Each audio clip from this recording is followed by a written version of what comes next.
Am I the A-hole stories? The first story is titled, Am I the A-hole for choosing to stay with my mom? I'm 17 mil, living with my mom full-time, since November of last year. My parents have been divorced for 10 years now, my dad has been remarried for 9 years, and he now has a total of 7 kids. 3, including me, with my mom of which I'm the oldest, and 4 kids with his new wife. My younger siblings still go to his house, and both want to, and feel like they have to. My reason for changing the custody stuff is because I hated being the oldest in a blended family. I was pushed to babysit my younger half-siblings, and my dad's wife's nieces and nephews sometimes, while the adults were doing other things. Sometimes, these were random nieces and nephews, other times it was literal infants who were just born. It was all so much. I didn't get paid. I didn't get anything special. And I couldn't say no. I also found it hard, because they live in a 4-bedroom house, and there was a lot of sharing. I was expected to help feed the younger kids, and I didn't mind it so much, but some of the time, I do. But it was always my dad's wife issuing the orders. I know she's my stepmom, and a parent in the home, but I don't have any respect for her. I feel like she wanted to use me as a nanny for her.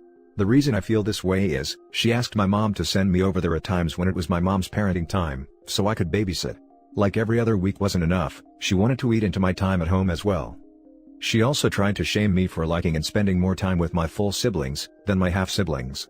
She said it wasn't fair to treat them different. But A, the age gap is big, and so I will do different things, and B, it does feel different, because the divorce was hard on me, and I spent years being pissed that my dad would leave my mom for someone else and have more kids. I was pissed that I was the oldest, and having to look after another woman's kids. I was pissed that I didn't have one home anymore, but one home at a house I went to. My dad's has never felt like home to me. My dad is hurt I don't spend overnights there anymore. He's actually pretty angry. His wife called me an a-hole for jumping ship. They wanted me to spend lockdown with them, and when I said no, it created a bigger rift and he and I haven't talked since. She still asks for babysitting. Am I the a-hole? Now for the top comments. Not the a-hole. The fact that she still asks you to babysit, after you started staying full-time with your mom, confirms that she just treated you like a free nanny. You have 2 parents, and are old enough to choose where you want to live. Of course, it's nice to help out with the family, but it seems like the balance at your dad's place was heavily tilted onto your back. Also, I never like when people try to force someone to treat half-siblings like siblings. Circumstances are different, and like you said, there is often a big age gap, or at least a difference in shared experience. It was always, you're the oldest. Or guys can babysit too. And it's like nobody ever said they couldn't. But being the oldest doesn't mean I know how to take care of everyone's kids. It also doesn't mean I need to do it so often. She even wants me to leave my mom to do it. It is. They're still really young. Not to mention they didn't go through our parents' divorce with us, they came after, and then there's my issues with their mom. It's also weird and complicated and makes me jealous of people whose parents stay together. Not that I would want my parents to be unhappy, but like I do wish I had that still. That's parentification. They used you. And now they're both angry that they can't take advantage of you anymore. Your dad is not innocent in this. You might be the oldest, but that doesn't mean you have less right to free time than other kids. You are so not the a-hole. Don't let their crap crawl into your head. You did an amazingly good job with your self-care. You identified what's not good for you and stopped it as soon as you could.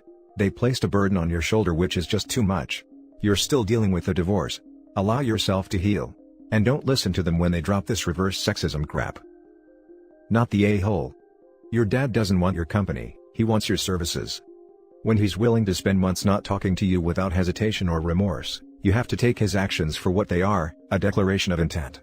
He doesn't want a son, but rather a babysitter. Boycotting his son like he was a service establishment with a bad Yelp review, rather than his own kid because he's angry, is epitome of bad parenting. I'm glad you stood up for yourself. I'm proud of you for recognizing your worth, and actively seeking out your best interest. Not the a-hole. They don't want you, they want a free babysitter. That whole having 4 kids in approximately 9 years, which is not unheard of, is enough.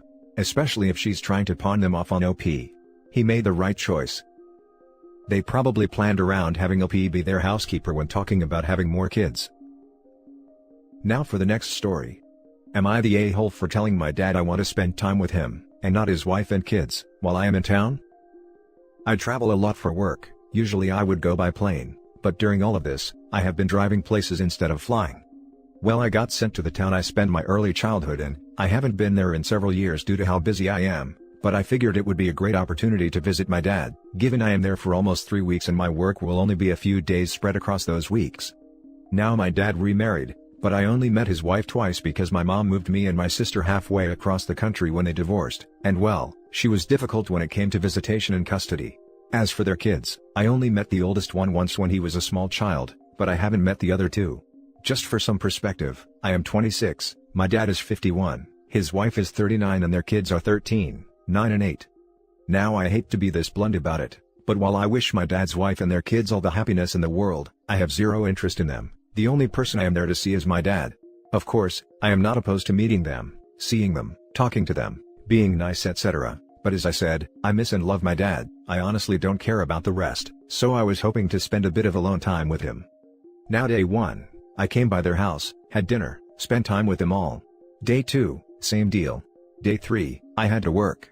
Day 4, I was meeting my dad at a restaurant and he showed up with everyone in tow. Day 5, we were going fishing, and he took all his kids. Day 6, I had to work and now it's day 7. So, I decided to talk to him in private and told him that I want to spend some time with him, just him and not his entire family. It didn't go over well. He said that it is weird I don't want to spend time with my stepmom and brother and sisters. Well, I told him that I met his wife twice in my life and I met one of his kids once years ago, so I honestly do not consider them as such, and I am hoping to spend some quality time with him while I am in town. He seemed offended and left soon after. I since got a call from his wife who was angry about me not considering their kids as siblings. Don't know where to go from here. Was I being an a-hole? Because I feel like it is a pretty normal request, considering I haven't seen him in years. Now for the top comments. Not the a-hole. They're strangers to you and it feels weird. I don't know why your dad can't just spend a few hours with you alone. I don't mind spending some time with them too, it is pretty much unavoidable, but like you said, a few hours here and there is all I am asking for. He probably believes that is his child, you need to just accept your family as is. He doesn't get it. The issue here is, you're an adult, and none of his kids are close in age. Say you want adult time with your dad. You have no issues with his family, but sometimes you just want someone on-one without kids around. Your dad seems oblivious to this fact. His wife's a major a-hole for her reaction. A meal with 2 people is nice and easy for conversation. A meal with 6? Yeah, no. Yeah, I haven't actually had a proper conversation yet, largely because you can't, with a bunch of kids there. Not the a-hole. Even if you loved and knew his new family well, it still would be understandable that you'd want some individual bonding time, especially given his kids are actual children. You spent multiple nights with everyone, so you weren't unreasonable for asking for some one-on-one time. He could have made time to at least have a dinner with you alone, given how little he's seen you. That's what I am saying. It sounds to me like the dad is using the wife and kids as a buffer, precisely so that he doesn't have to have alone time with his older son. Now for the next story. Am I the a-hole for refusing to name my son after his deceased father, and telling my mother-in-law, if she refuses to respect my wishes, then I won't let her see him without supervision? Basically the title. I'm currently 8 months pregnant. My husband died from COVID about a month ago, and I've been absolutely ragged since, and this is kinda my breaking point. Prior to my husband's, Mike's, death, we had agreed on Tom Alexander Jones, all names are fake obviously, as our son's name.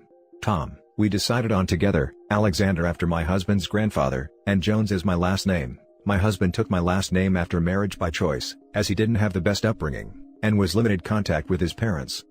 After he died, I made the decision to add Michael to our son's name, so it is Tom Michael Alexander Jones.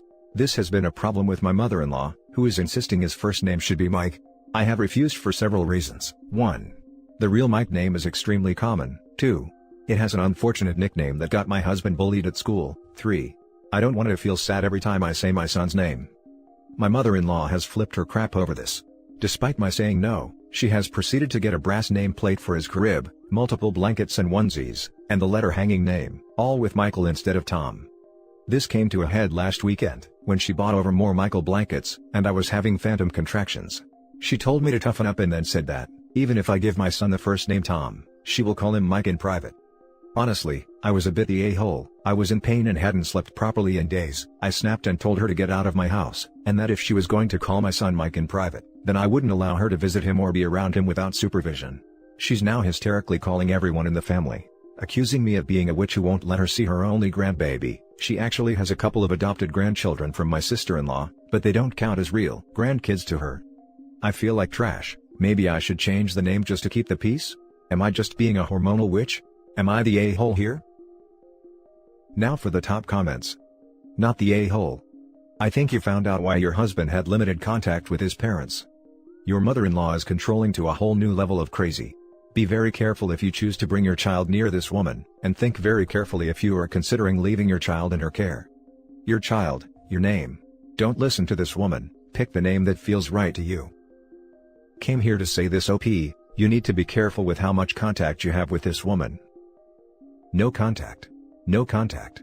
That's about how much contact she should have with this woman. Her husband already made clear she gave him a crappy childhood. Not the a-hole. It is very sad that your husband died. But as he agreed to this name before he died, your mother-in-law should accept this. She is the a-hole, as the other grandbabies are not real ones? Wow. Just wow. Yeah, she's also going against husband's choice, which shows she doesn't actually care about him that much. Not the a-hole. Not the a-hole. This is your child. Keeping the name that you and your husband picked is a lovely way to honor him, especially since you've decided to include his name within your son's name. Mother-in-law sounds like she's grieving as well, but she definitely overstepping her boundaries. Don't make a decision that you might regret just to appease someone. I'm so sorry for your loss. I wish you, and little Tom, the best.